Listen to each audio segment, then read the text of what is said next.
Coming to paperback and e-readers from SJS Direct, Isis, House of Isis, the goddess next door takes on a hustling Hotep high priestess in Harlem in this Afrocentric Isis series adventure. Pre-order Isis, House of Isis on Amazon.com today. One of my videos, Why the White Liberal is a Racist, was blocked by YouTube all over the world.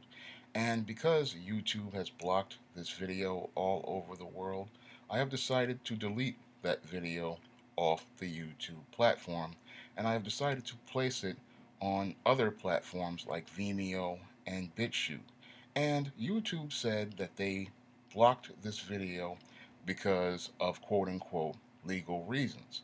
Now, this video, Why the White Liberal is a Racist, had no profanity, and it had no sort of controversial or offensive comments.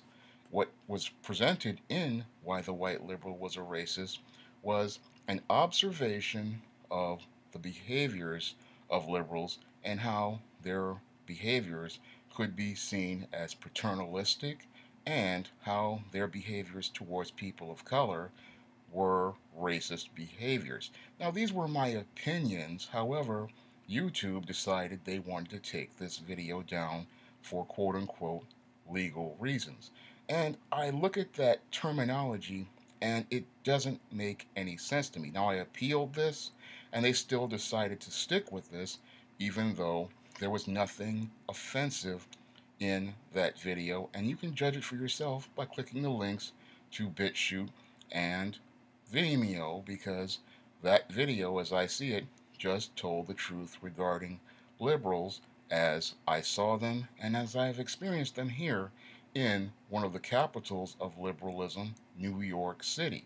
Now, when I look at YouTube's actions and their behaviors regarding people who have differing opinions, especially those of black men, it clearly shows me that there is a pattern of censorship on this platform. Now, they have no problem with black men cooning and buffooning on YouTube, going back and forth in arguments. However, if a black man like a Mr. Superboy 223, Advice Show, or Professor Black Truth, or many others presents an intelligent discourse, then they have a serious issue with those black men presenting an intelligent discourse on this platform, because that discourse does not fit their narrative regarding African American men and their stereotypical views of African American men.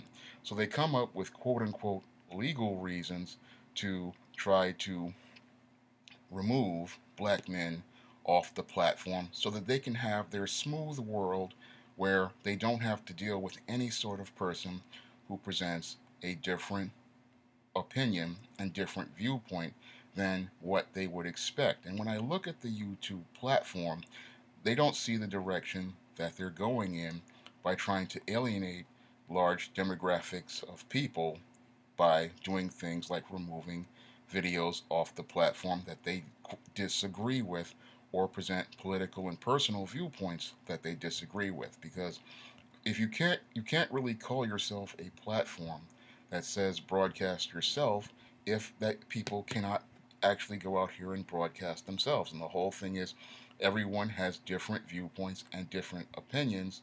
And the great irony is that in this age of Donald Trump, you have many of these left-leaning companies who show how fascist they truly are by trying to censor anyone who presents a difference of opinion or a different viewpoint. And it seems like anyone who tries to present a rational discourse where they use facts, logic, and reason on these platforms often has to deal with people trying to censor them. Meanwhile, people who seek to go out here and do things that are extreme have no problem with it. I mean, there is no problem with neo-Nazis on YouTube. There is no problem with skinheads on YouTube. There is no problem with white supremacists on YouTube. There's no problem with pornography on YouTube. But when anybody decides to present an intelligent discourse, especially a heterosexual black male, there seems to be a serious problem on YouTube regarding hearing these differing opinions on this platform. And I look at these actions, and again, long term, this is going to do serious damage to the YouTube platform, because I look at what they did with the adpocalypse, and that really alienated a lot of people. And it alienated even more people when they decided they wanted to tell people like those in the goth subculture, many who had small channels, that they were no longer going to monetize their videos. And that really alienated a lot of those people. So I see YouTube getting ready to participate in the same behaviors that led to the decline of MySpace back in the early 2010s, in that they had this big platform, but because they kept trying to make the platform fit a certain narrative or a certain viewpoint and try to appeal to a certain group of people, they wound up alienating everyone in their attempts to try to please certain groups of people and have certain content on their platform. Because the great irony is, as they tried to appeal to those people on MySpace, the trolls, the spammers, the attention whores, they overtook the website and made it not a place for friends, but a place for junk content. And when as more and more junk content came on the site, more and more artists, creative people, and people with intelligent discourses, they wound up leaving the site. And because they left the site, the foot traffic left the site, and the site imploded. And I see this getting ready to happen to YouTube, especially now that there are competing platforms emerging, like your BitChutes, like your Vimeos, like your Twitches. And if Amazon gets in the game, we may see the end of YouTube overall, because all those people are going to migrate to the next platform, just like people migrated from MySpace to Facebook because they saw that the platform was not a place where they could express themselves freely and express themselves in a way that they felt constructively. Now, these left leaning companies, they don't see the direction that they're going in, and they don't see that they could be the next IDW Publishing or the next Marvel Comics if they continue to let these ideologues control their platforms and try to push these narratives regarding policy. Because if you can't have an open platform and then tell people what they can broadcast, and if you're offended by it, you want to try to dictate what goes on there. I mean, if the content is not obscene and just has a differing opinion, it should be able to stand, because that's what our country was founded on under the First Amendment. Freedom of speech, freedom of expression, those are all American ideas. And when we look at the way many of people who say that they're liberal are acting regarding those platforms and those ideas regarding America, they clearly show us that there is something wrong here, because they have no problem talking about freedom of speech and freedom of expression, but it's only when they agree with that freedom of speech and freedom of expression. But if someone presents a differing opinion, they have an issue with it. And that's something I have a real issue with as an American citizen who believes in the First Amendment, because freedom of speech is supposed to protect speech you don't like, not the speech that you do like. And that's really scary when you think about YouTube, because they have no problem with Logan Paul going into a forest and mocking a person who's committed suicide, but a black man expressing his opinion, they have a real serious issue with. And that's really scary when you think about it, because this Logan Paul character is producing the exact same type of junk content that wound up torpedoing MySpace and destroying that website.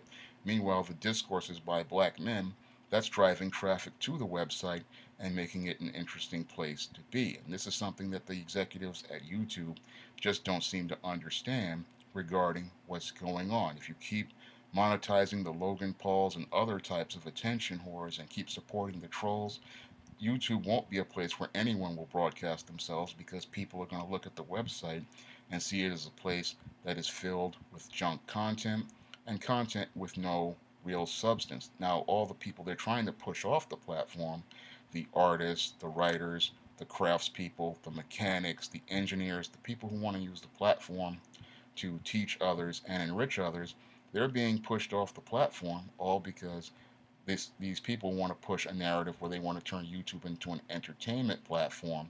But if they turn it into an entertainment platform, that's when you're going to see the nail in the coffin for the website, because we can see all that junk content and those reality type stunts on any reality show, and people come to YouTube because they want to see different types of content. And if you want to see more of my content, you can subscribe to my other channels on BitChute and Vimeo, and you can also subscribe to my Shawn S. James channel, which I will leave a link to the description box. And if you want to help me make more videos like this, you can donate to my Patreon by clicking the link in the description box. That's all I have to say for this video. You can comment, rate, and subscribe.